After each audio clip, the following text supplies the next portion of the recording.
안녕하세요. 커피앤톡입니다. 오늘도 와주셔서 감사드리고요. 바로 사연 읽어보겠습니다. 무언가에 잘 빠져드는 사람이 있죠. 그게 음식이든 놀이든 사람이든. 이런 사람들은 자기 자신이 수뇌부 같은 사랑을 한다고 말하지만 저는 그런 말을 믿지 않아요. 한 사람에게 깊이 빠져들 수 있는 사람은 다른 사람에게도 그만큼 빠져들 수 있다는 걸 인생 전체에 걸쳐서 배웠거든요. 그 사실을 알게 해준 저의 전 남편과 제가 만나게 된 이야기를 잠시 해볼까 해요. 안녕하세요. 저희 같은 스터디원인 거 아시죠? 네, 안녕하세요. 무슨 볼 일이라도 있으신가요? 궁금하신 거라도? 다른 게 아니라 스터디 내내 제가 그쪽만 쳐다본 거 아세요? 네? 아니요. 제 얼굴에 뭐가 묻기라도 했나요? 그게 너무 예쁘셔서요. 혹시 연락처 좀 주실 수 있을까요? 제가 하나에 빠지면 정신을 못 차리는 타입이라 이대로는 스터디에서 공부는커녕 고민만 한참 하다가 끝나버릴 것 같아서 미리 선수 쳐봅니다. 저와 남편은 대학교 스터디에서 만나 커플이 됐어요. 남편은 한의학과에, 저는 영문학과에 재학 중이었죠. 당연히 남편은 한의사가 되는 것이 꿈이었고, 저는 교사가 되는 것이 꿈이었어요. 둘 다 넉넉한 형편은 아니었지만, 그냥저냥 학교를 다니면서 공부에 몰두할 정도는 되어서 누가 먼저 꿈을 이루나 내기를 하면서 매일같이 독서실에서 공부를 하며 연애하던 그런 평범한 커플이었죠. 그런 저에게 갑자기 인생의 우여곡절이 시작되었어요. 시작은 부모님의 교통사고였죠. 아버지는 대형 화물 트럭을 운전하며 전국을 누비는 분이셨어요. 가끔 엄마가 아버지를 따라 동행하기도 했었어요. 두 분은 워낙 사이가 좋으셨거든요. 동네에서도 소문난 인꼬 부부였으니까요. 덕분에 저는 어린 두 동생의 뒷바라지를 하고 밥도 챙겨주고 하는 데는 이골이 나 있었어요. 어머니, 아버지, 오늘 새벽 운전 가시는 거예요? 그래, 이번에는 좀 멀리 갔다 오느라 내일이나 돼야 돌아올 거야. 우리 때문에 깼니? 좀 더 자도록 하렴. 조심해서 다녀올게. 네, 엄마가 있으니 심심하거나 졸리진 않으시겠어요. 그럼 조심히 다녀오세요. 제가 일어나기도 전 졸린 눈을 비비며 새벽 운전을 나서신 아버지와 어머니를 배웅한 것이 부모님을 본 마지막 순간이 될 줄은 몰랐어요. 그렇게 집을 나서신 부모님은 영영 돌아올 수 없는 길을 건너버리신 거죠. 심지어 경찰은 아버지가 졸음운전을 한 것 같다고 했어요. 전 믿을 수 없었지만 아무런 방도가 없었어요. 당시에는 블랙박스 같은 것도 없었거든요. 심지어 아버지가 낸 사고로 상대방 차에는 사망자와 부상자까지 나왔어요. 아버지가 낸 사고의 피해는 온전히 제가 보상해야 하는 상황이었어요. 저는 당시 고작 23살이었어요. 보상금은 어린 저에겐 어마어마한 금액이었죠. 보험회사에서 일부 금액이 나오긴 했지만 턱없이 부족했어요. 저는 친척들에게 손을 내밀었지만 아무도 저를 도와주지 않았어요. 도와주기는커녕 모두 나 몰라라 하기 바쁘더군요. 좋은 일이 생길 땐 누구보다 먼저 와서 챙기고 빌붙으려 하더니 참 속상한 일이었어요. 어쩔 수 없이 전 대학을 중퇴하고 돈을 벌기로 했어요. 아직 한창 자라나는 중인 여동생과 남동생을 굶길 수는 없었기에 저는 악착같이 살기로 했어요. 당시에는 남자친구였던 남편에게도 헤어지자고 말을 했죠. 우리 그만 헤어지자. 나 더 이상 연애할 상황이 아닌 거 당신도 잘 알잖아. 무슨 소리라는 거야? 무슨 상황에 따라 만났다가 헤어지고 그런 게 연애야? 서로를 생각하는 마음만 여전하면 되는 거지. 이럴 때일수록 더욱 누가 곁에 있어줘야지. 하지만 남편은 그럴 수 없다며 의기투합해서 이 시련을 어서 이겨내자고 하더군요. 저는 눈물이 핑 돌았어요. 사실 남편이 저에게 직접적으로 도움을 준 건 아니었어요. 시댁의 형편이 점점 좋지 않아지면서 남편 역시 가난한 한의대생일 뿐이었으니까요. 하지만 친척들마저 저에게서 눈을 돌린 상황에 누군가가 옆에 있어준다는 것만으로도 참 든든하더라고요. 정신적 지주가 되어 주었다고나 할까요? 저와 남편은 닥치는 대로 아르바이트를 했어요. 남편은 낮에는 공사장에 가서 노가다를 하고 밤에는 공부를 했죠. 저는 평일에는 일을 하고 주말에는 과외를 다녔어요. 데이트를 위해 둘이 만나는 일은 거의 없었어요. 비가 오는 날이면 학교에서 가끔 점심을 같이 먹거나 하루에 한 번 정도 통화를 하며 서로의 생사를 확인하는 정도였죠. 하지만 이게 화근이었어요. 눈에서 멀어지면 마음에서도 멀어진다고 했던가요? 저에게 처음으로 연락처를 물어보며 했던 말처럼 남편은 정말로 뭔가 하나에 빠지면 정신을 못 차리는 타입이었어요. 평소 쓰지 않던 몸을 쓰는 일을 하느라 너무 힘들었던 남편은 일이 끝나고 나면 한잔 하자는 동료 아저씨들의 유혹을 이겨내지 못했어요. 술자리에 갔다 오면 몸이 힘든 걸 싹 잊을 수 있다고 하더군요. 그리고 무엇보다 현실을 잊고 푹 잠들 수 있다고 했어요. 그래가지고 공부는 언제 할 거냐고 묻는 제게 남편은 처음으로 화를 냈어요. 그렇게 매일 밤 술에 취해 반쯤 꼬인 혀로 전화해 오는 남편의 전화 횟수는 점차 줄어들었어요. 학교에서도 얼굴을 보기가 힘들어졌어요. 불안한 마음으로 밤마다 마셔댄 술은 낮에 남편에게까지 영향을 미치기 시작한 거였어요. 남편은 그 학기에 학사 경고를 받았어요. 집으로 찾아가자 꼴이 말이 아니더군요. 돈이 문제가 아니었어요. 저는 술에 취해 깨어나지도 못하는 남편을 대신해 청소를 하고 설거지를 하고 빨래도 돌렸어요. 그리고 남편을 바라보며 가만히 앉아있다 잠이 들었어요. 깨보니 제가 울고 있더군요. 꿈이라도 꿨나 봐요. 그리고 그런 저를 바라보고 있던 남편과 눈이 마주쳤어요. 남편은 저를 언제부터 바라보고 있었던 건지 한참을 가만히 있다가 제 얼굴에 흘러내린 눈물을 닦아주더군요. 그러고는 미안하다고 했어요. 잘못했다고요. 그러고는 제가 너무 보고 싶었다고 하며 저를 꼭 끌어안았어요. 그 후 남편은 공사장 일을 그만뒀어요. 급여는 훨씬 적었지만 그간 밀린 공부를 할 수 있는 편의점 야간 아르바이트도 하다가 사방에 널린 술의 유혹을 견뎌내기 힘들었는지 금방 그만뒀고 아예 한 학기 동안은 학자금을 벌기 위해 휴학을 해야겠다고 했어요. 전 그런 남편이 걱정되어서 제가 할 수 있는 한 최선을 다해 남편을 돕기로 했어요. 저 역시 여러 가지 아르바이트를 하고 있었기에 남편과 함께 많은 시간을 보낼 수는 없었지만 저와 만나지 못하는 동안 남편이 저 대신 술에 빠져버린 것만 같아 너무 미안했거든요. 저는 잠을 줄여가며 남편과 함께 있는 시간을 늘렸고 남편은 성실하게 아르바이트를 하며 한 학기를 보냈어요. 그리고 다시 복학할 수 있었죠. 한 번은 시골에서 올라오신 남편의 어머니와 마주친 적이 있었어요. 시어머니는 저를 보자마자 네가 아들의 여자친구냐며 반색하시더군요. 네가 우리 아들 여자친구구나. 네가 바로 우리 아들 생명의 은인이구나. 아유, 생명의 은인이라뇨. 과찬의 말씀이세요. 전 그냥 옆에 있어준 것 외에 아무것도 한 게 없는걸요. 그 녀석이 한창 술에 빠져 있을 때 난 정말 모든 것이 끝나는 줄로만 알았다. 모든 게 다 끝났다고 생각했어. 알고 보니 남편의 아버님이 술을 무척 좋아하셔서 살아생전에 시어머니의 속을 무던히 썩였다고 해요.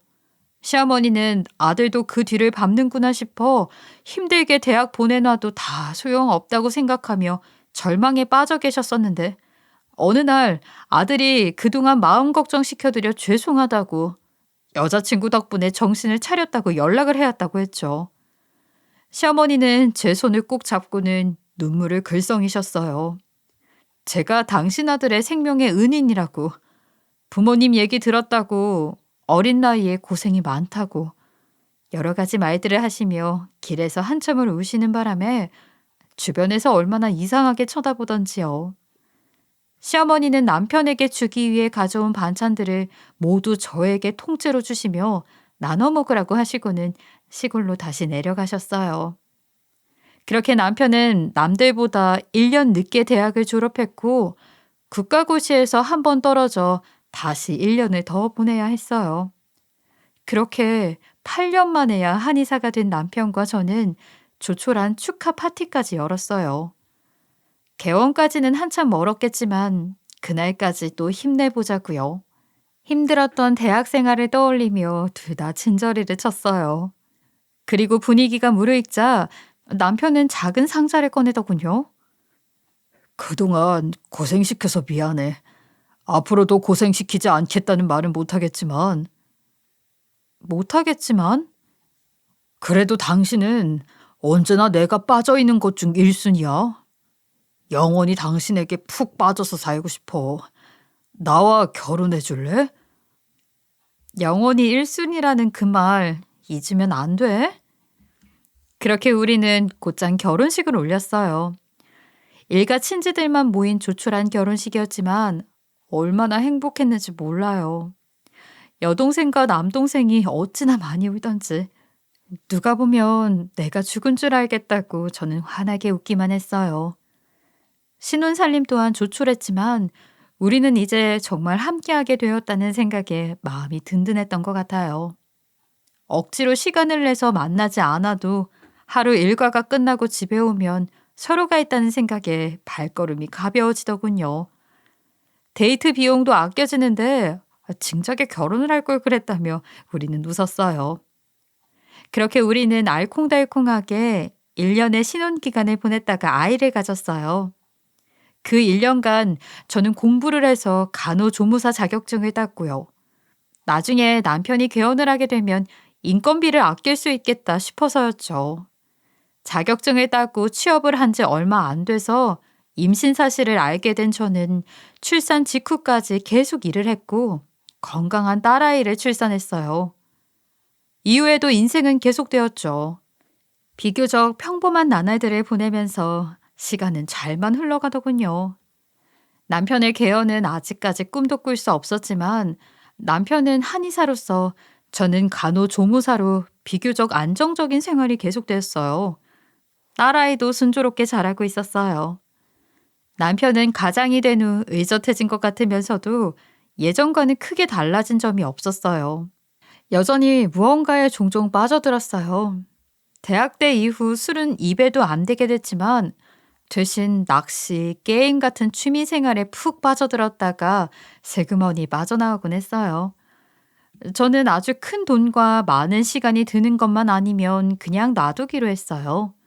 어쨌든 남편이 빠져들어 있는 1순위가 저라는 것에 변함이 없었기 때문이었죠. 하지만 청천벽력 같은 일이 일어났어요. 남편의 1순위가 바뀌는 일이 생겨난 거죠. 그건 바로 새로운 사람, 즉 다른 여자였어요. 동료 한의사들과 여자들이 나오는 주점에 갔다가 거기서 일하는 여자와 눈이 맞은 거였어요. 티가 안 날 수가 없었어요.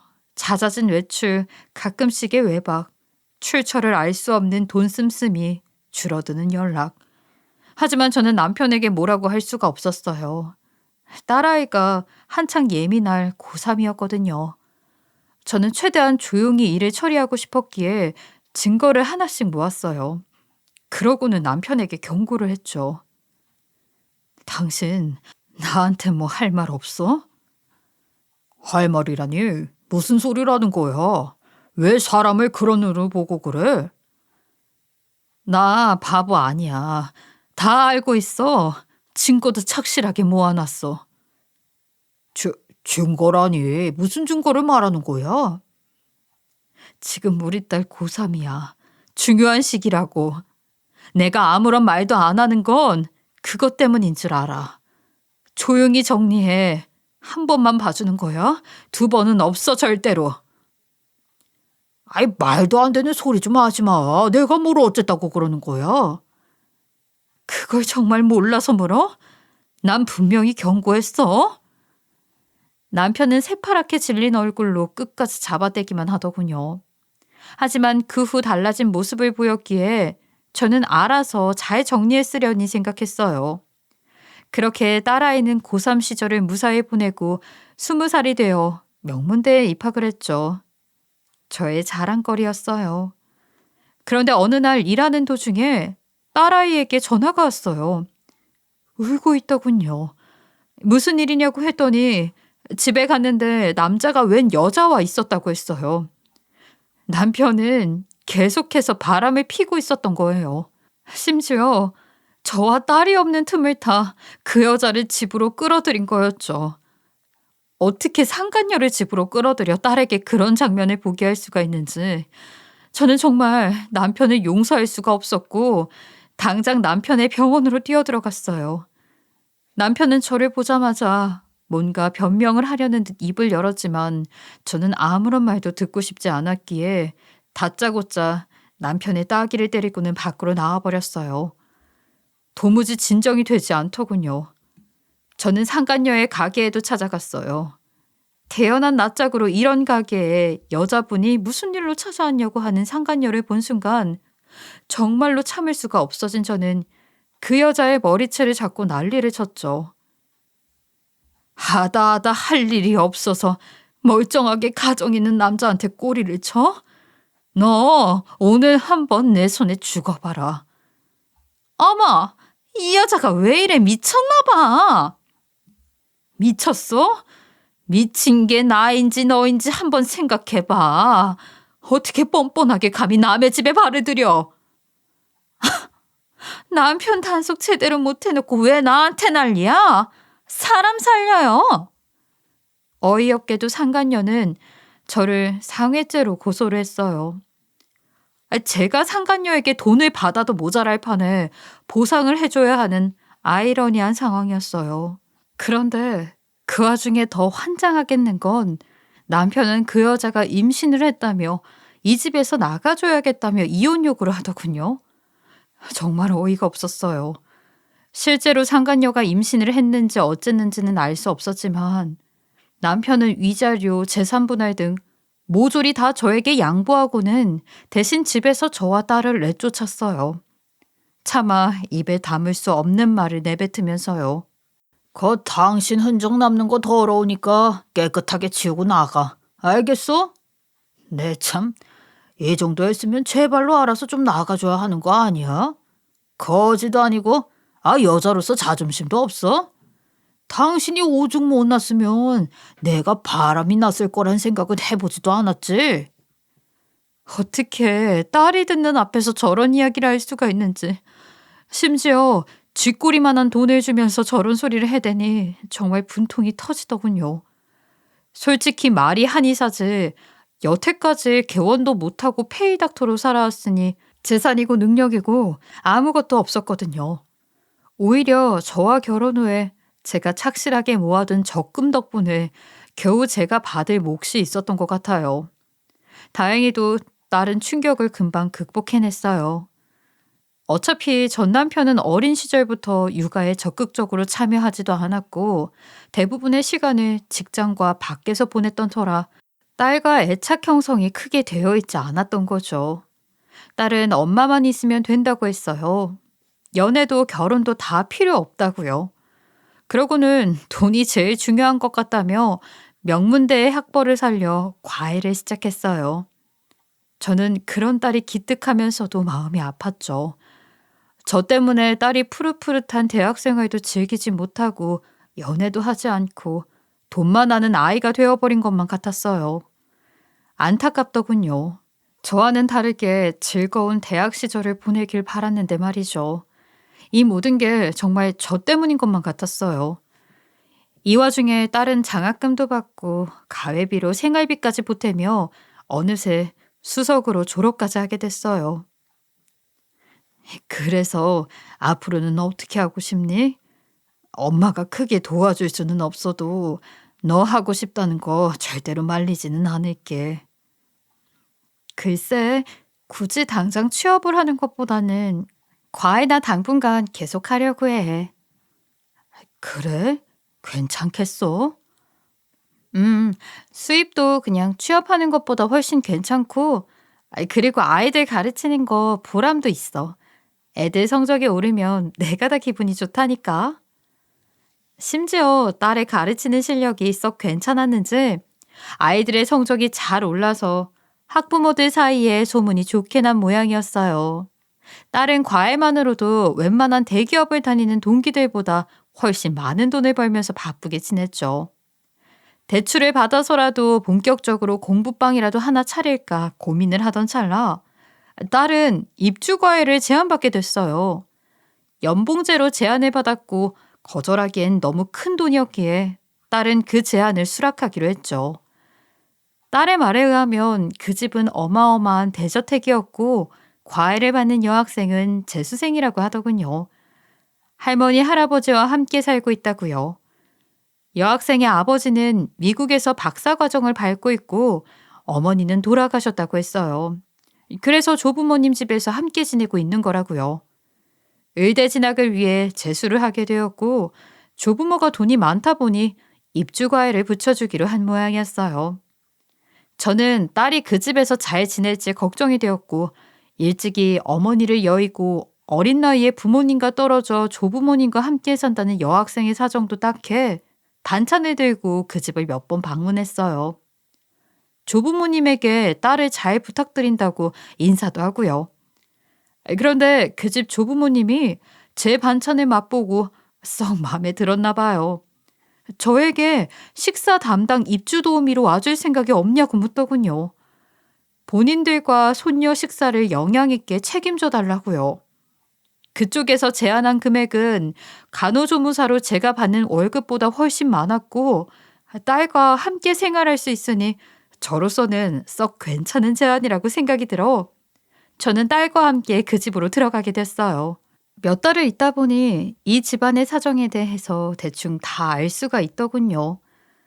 이 집에는 딸이 과외 공부를 해주는 여학생 외에도 5살 난 어린 남자아이가 있었어요. 알고 보니 그 남자아이는 여학생의 아버지가 다른 여자를 만나 낳아온 배다른 동생이었어요. 하지만 여학생은 새어머니의 존재를 부정하고 또 심하게 반대를 해서 같이 살지는 못하고 그 새엄마라는 사람은 여학생의 아버지와 함께 미국에 있는 모양이었어요. 이 집안의 어르신들도 새며느리에게 본인 아들 내조를 잘 해주라고 5살 아이는 본인들이 키우는 것이었고요. 새며느리는 한국에 자주 오는 편이었지만 여학생이 너무 질색을 해서 여학생이 없을 때 5살 아들만 종종 보고 간다고 했어요. 덕분에 여학생은 집에선 늘 기분이 곤두서 있었고 배다른 동생에게도 대면대면하게 대했어요. 오히려 우리 딸의 친언니처럼 저를 친이모처럼 잘 따랐죠. 언니라고 부르면 안 되겠죠? 선생님이라고 불러야겠죠? 뭐 나이 차이가 그렇게 많이 나지 않으니까 상관은 없지만 공부할 때는 선생님이라고 부르는 게 좋겠죠? 아유, 말씀 놓으시라니까요. 저 그렇게 까다로운 사람 아니에요. 그 아줌마 관련해서만 그런 거예요. 진짜 선생님이 그 아줌마를 못 봐서 그래요. 화장도 진짜 진하고 웃음소리도 이상하고. 제가 보기엔 진짜 이상하고 별로인 사람 같은데 아빠는 대체 뭘 보고 그렇게 된 건지 모르겠다니까요. 입주해서 지내다 보니 저는 온 가족과 친해졌고 5살 아이도 가끔 돌봐주는 일이 생기곤 했어요. 아이는 유독 저를 잘 따르더군요. 하루는 아이 방에서 장난감을 가지고 놀아주고 있었어요. 아이는 문득 지겨워졌는지 엄마가 보고 싶다며 칭얼거리더군요. 엄마는 저 먼 곳에 계시잖아. 지금 보고 싶어도 당장 볼 수가 없는데 어떡하지? 엄마 사진이 있어요. 보고 싶을 때 늘 보라고 했어요. 그래? 어디 아줌마한테도 한번 보여줄래? 네, 좋아요. 우리 엄마는 엄청 예뻐요. 아이는 어린아이 특유의 뽐내는 태도로 책상 서랍 안에 있던 액자를 가지고 와 저에게 보여주었어요. 아무 생각 없이 액자를 받아든 저는 어딘가 익숙한 그 얼굴을 들여다보다 그만 액자를 떨어뜨리고 말았죠. 요라는 소리가 났고 아이는 이내 깜짝 놀라 울음을 터뜨렸지만 저는 아이를 달래줄 생각조차 못하고 바닥에 떨어진 액자만 한참 동안 들여다보고 있었어요. 꿈에서조차 잊을 수 없는 전 남편의 상간녀였던 그 여자가 그 속에 있었어요. 제가 듣기로는 아이의 엄마는 음대 출신으로 유학 생활을 하다가 여학생의 아버지를 만나게 됐다고 했는데 모든 게 새빨간 거짓말이 분명했어요. 제가 듣기로는 그 여자는 어린 나이부터 주점에서 일했다고 알고 있었거든요. 저는 이 모든 진실을 이 집의 어르신들에게 알려야겠다고 생각했죠. 상간녀에게 복수도 할 수 있겠다는 생각도 들더군요. 하지만 그러기 위해서는 증거가 필요했어요. 상간녀의 모든 것이 거짓이고 내 말이 참이라는 걸 모두가 믿게 할 수 있는 그런 증거가요. 단순히 전 남편이 바람핀 여자였다는 것만으로는 상간녀의 모든 것이 거짓말인지 아닌지 증명할 수가 없었으니까요. 저는 이혼할 당시 모아두었던 자료를 뒤적여 보았지만 전 남편의 행적 위주로 모아두어서인지 그 여자의 개인사에 대한 건 거의 없더군요. 저는 전 남편이 그 여자랑 둘이 찍은 사진이라도 아니면 연락한 문자라도 있으면 좋을 텐데 하는 생각에 저는 전 남편의 주변을 다시 캐보기 시작했어요. 안부를 핑계 삼아 여기저기 연락을 돌렸죠. 전 남편은 저와 헤어질 당시에 병원에서는 쫓겨났다고 알고 있었어요. 당연히 개원을 할 돈은 없었을 거고 근처의 병원에 다시 취업하기는 어려웠을 텐데 어딘가에 취업을 하긴 했을 것 같았지만 결국엔 어떻게 되었는지 알지 못했기에 저는 조용히 수소문을 해보다가 전 남편의 사촌 누나와 연락이 닿게 되었어요. 전 남편의 사촌 시누이는 그나마 정신이 제대로 박힌 사람이라 저와는 이혼 전까지 무척 친하게 지냈었거든요. 덕분에 아주 가끔씩 연락을 하긴 했었거든요. 가장 최근에 연락을 한 것도 딸의 졸업을 축하한다며 언니에게 먼저 전화가 왔었어요. 형님, 안녕하세요. 그동안 잘 지내셨어요? 그간 연락이 뜸했죠. 죄송해요. 아유, 이제 형님이라고 부르지 말라니까. 이혼도 했는데 그냥 언니 동생이지 형님은 무슨 형님이야. 동생이야말로 잘 지냈어? 딸은 취업 잘했고? 예, 그냥저냥 지내고 있어요. 그런데 형님, 혹시 전 남편 요즘 어디서 일하는지 알고 계세요? 글쎄, 나도 자세히 들은 건 아니고 어디 지방의 요양병원에서 지낸다고 하던데. 왜? 무슨 일 있어? 아니요, 그냥 살다 보니 어디쯤에서 어떻게 살고 있는지 피해 다니려면 알고 있어야 할 것 같아서요. 아유, 하긴 맞아. 우연이라도 마주치면 얼마나 끔찍하겠어. 아직도 그 여자랑 히덕거리면서 살고 있는 모양이던데. 예? 그래요? 전에 우리 어머니가 결혼식 가셨다가 한번 마주쳤다고 들었어. 뻔뻔하게 거길 또 데려왔더라고.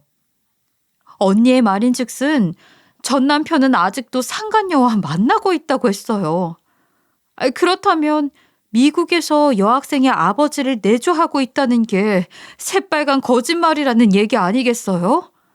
전 일단 사실을 확인해 보기 위해 며칠 휴가를 내고 전 남편이 근무한다는 요양병원을 찾아가 한참을 밖에서 기다렸어요. 제 손에는 고성능 고배율의 카메라가 들려 있었고요. 며칠간 전 남편은 집 병원만을 오갔어요.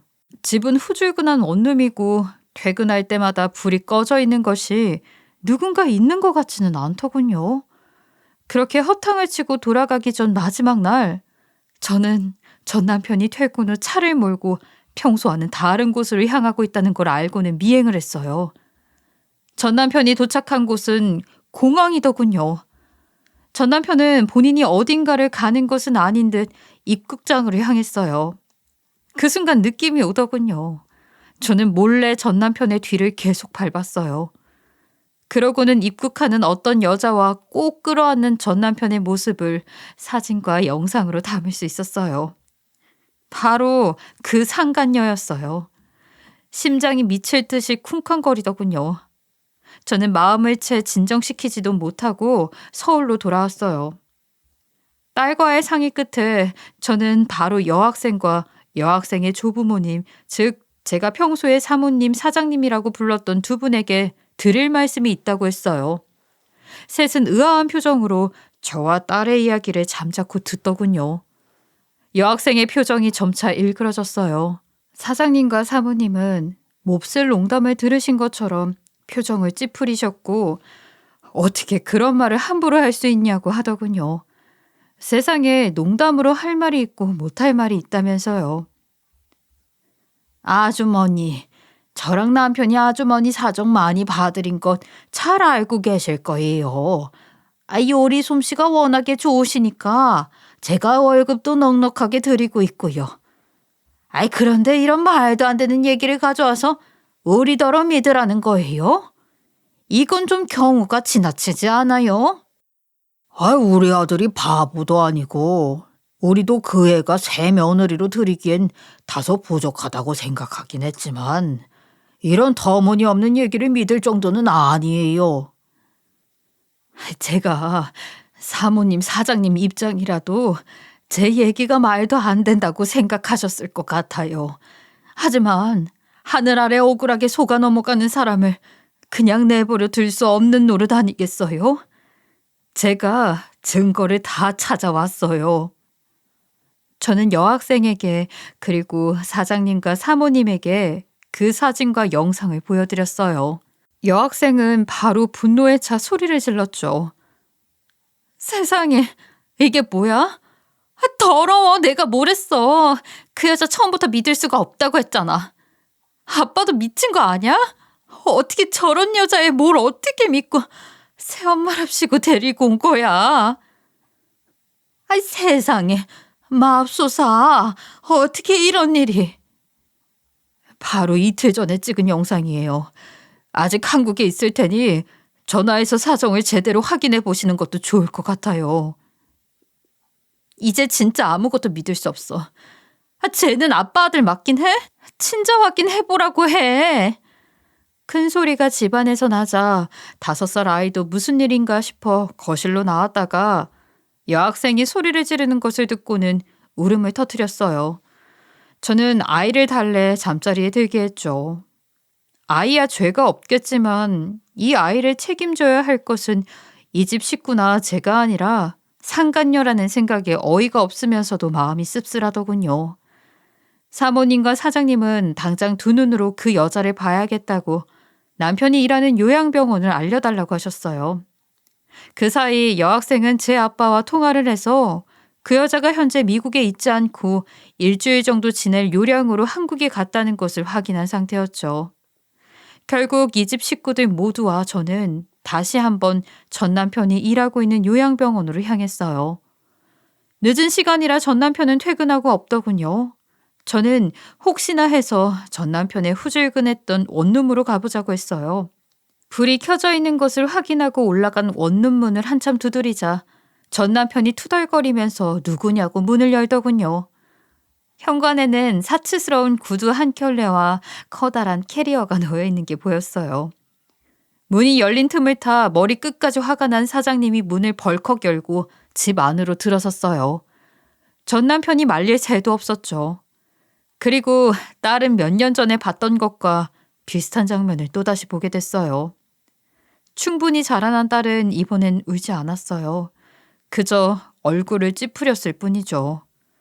울음을 터뜨린 건 사모님이었어요.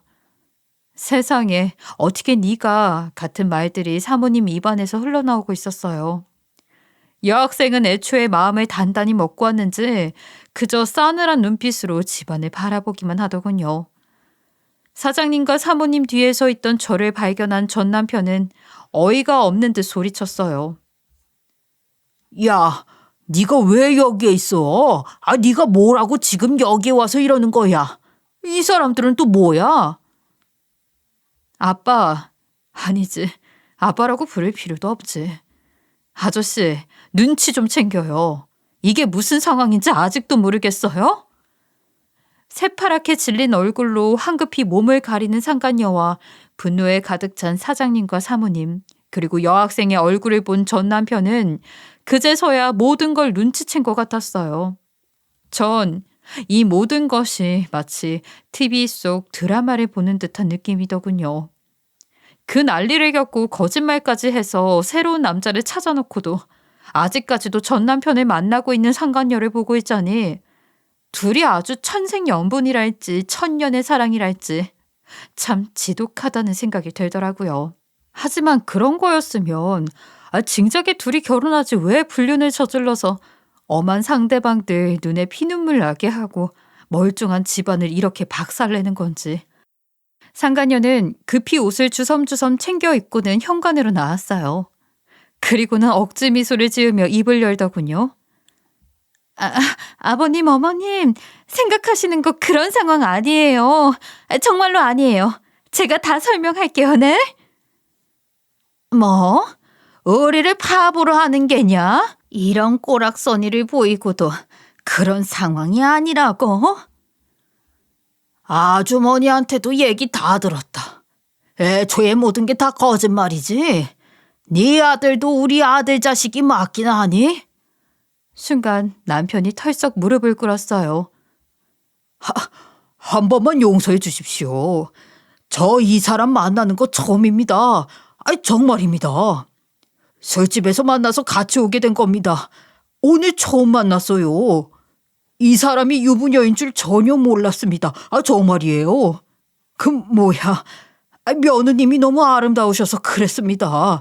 정말입니다. 한 번만 용서해 주세요. 아니, 어떻게 그렇게 뻔히 보이는 거짓말을 할 수가 있는지 저는 너무 어이가 없었어요. 저는 몸을 낮춰 전 남편과 눈높이를 맞췄어요. 그러고는 말했죠. 한 번만? 처음? 몰랐어? 어떻게 내가 여기 있는데 그런 말들이 입에서 나오니? 너 이틀 전에 공항에서 눈물에 해우했잖아. 예전에 그냥 넘어간 게 참 분했었는데 또 이런 기회를 줘서 고마워. 내가 한 번만 봐준다고 했었지. 2번은 없을 거라고 했잖아. 걱정하지 마. 용서 같은 건 절대 없을 테니까. 이제부터가 다시 시작이야. 네가 죗값을 치르는 거 말이야. 여학생과 사모님 그리고 사장님은 못 볼 꼴을 봤다며 일단 자리를 뜨자고 하셨어요. 그러고는 저에게 고맙다고 또 미안하다고 하시더군요. 남의 집안일을 끌어들여서 미안하게 됐다고. 하지만 제가 아니면 까맣게 몰랐을 거라고 고맙다고요. 저는 딸의 과거의 일이 떠올라 여학생에게 괜히 미안했어요. 한창 민감한 시기인데 이런 일 겪게 해서 보게 해서 미안하다고 얘기를 했죠. 하지만 여학생은 오히려 속이 시원하다고 했어요. 저한테 미안해하지 마세요, 선생님. 그리고 이모, 저는 그 여자 처음 봤을 때부터 너무 싫었어요. 아니, 아무리 봐도 천박하게 짝이 없었는데 아빠 눈이 어떻게 된 건 아닌가 의심했었다니까요. 그 여자가 진짜로 새엄마가 되면 전 집에서 나갈 생각이었어요. 혹시라도 이번 일로 집에서 나가실 생각 같은 거 하시면 절대로 안 돼요. 전 이제 선생님이 가르쳐주는 공부엔 귀에 들어오지도 않고 이모가 해주는 반찬 외에는 입맛에 맞지도 않아요. 할머니랑 할아버지도 그러시죠? 그 얘기를 하며 여학생은 저와 제 딸의 손을 꼭 잡아줬어요. 자칫 어색해질 수 있는 상황과 관계를 회복시켜주는 것 같아 어찌나 고맙던지요. 그 후 여학생의 아버지가 짧게 귀국해서 저에게 인사를 하고 가셨어요. 고맙다고 또 미안하다고요. 여학생의 반대로 상간녀와 여학생의 아버지는 혼인신고까진 하지 않았던 상태였던 거예요. 5살 아이는 상간녀의 호적에 있는 상태였고 그 상태로 그 집을 떠나게 됐어요. 그리고 친자 확인 검사 결과 5살 아이는 여학생의 친동생이 아니었던 거죠. 뭐 놀랍지도 않은 결과였네요. 이 집의 식구들은 차라리 불일치가 나와 더 다행이라고 했어요. 만약에 일치가 나왔다면 빼도 박도 못하고 발목 잡히는 상황이었으니 되려 불일치가 나와 천만다행이라고 할 정도였죠. 그 아이의 아빠가 제 전 남편이었는지 혹은 아예 다른 남자였는지는 아무도 알 수 없게 되었어요. 애초에 별로 궁금하지도 않았지만요. 상간녀는 그 집에 남아있던 자신의 옷 한 벌, 구두 한 켤레도 가져갈 수 없었고 오직 아이와 아이의 옷까지 몇 개만을 챙겨서 허둥지둥 떠났어요. 그 누구와도 눈 한 번 마주치지 못하더군요. 사장님과 사모님은 점잖게도 다시는 서울 안에 발들일 생각일랑 하지 말라고 딱 한마디만 하셨어요. 소리 소문 없이 망하게 해서 다시 쫓아내주겠다고요. 그리고 전 남편은 요양원에서 쫓겨났다고 들었어요. 지방이다 보니 한밤중에 일어난 일인데도 소문이 빠르게 퍼져나간 모양이더군요. 요양병원 홈페이지에 민원이 올라갔다고 했어요. 당분간은 페이닥터든 뭐든 재취업은 좀 힘들지 않을까 싶어요. 게다가 사장님 사모님네 집에서 상간남 소송을 진행하게 되면서 위자료까지 줘야 하는데 돈도 못 벌고 갖고 있는 돈으로 위자료를 줘야 하니 쫄딱 망하게 된 거죠. 한의사라고 떵떵거리고 살 땐 언제고 사자 직업이어도 별 볼 일 없는 인간이 여기 있었어요. 저와 딸아이는 그 집에 남아서 여전히 입주 도우미와 입주 선생님으로 지내고 있어요. 여학생의 성적은 쑥쑥 올라 별 이변 없는 이상 의대 진학은 문제 없을 것 같아요. 지독한 사랑에 빠져 있는 분 계세요? 그 사랑이 남들에게 피해를 주기 시작한다면 그건 더 이상 사랑이 아니에요. 스스로를 지독한 사람으로 만들지 않기를 바라요. 건전하고 아름답고 평범한 그런 사랑을 하시길 바랍니다. 저의 속 시원한 이야기 함께 들어주셔서 감사합니다. 지금까지 커피앤톡이었습니다. 오늘도 끝까지 함께 해주셔서 감사하고요. 다음 영상으로 또 찾아뵙겠습니다.